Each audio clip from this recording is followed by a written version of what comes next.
Hello, good afternoon. I just want to share this to you.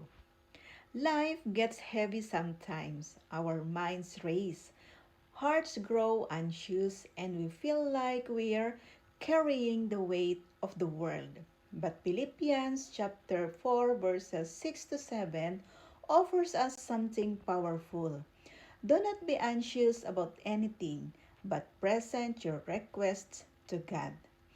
What a relief to know we don't have to have it all figured out. God invites us to come to Him with our worries, big or small, and exchange them for His peace, a peace that goes beyond all understanding.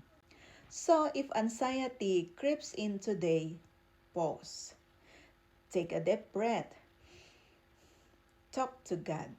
Let gratitude shape your prayers and let His calming presence quiet your heart.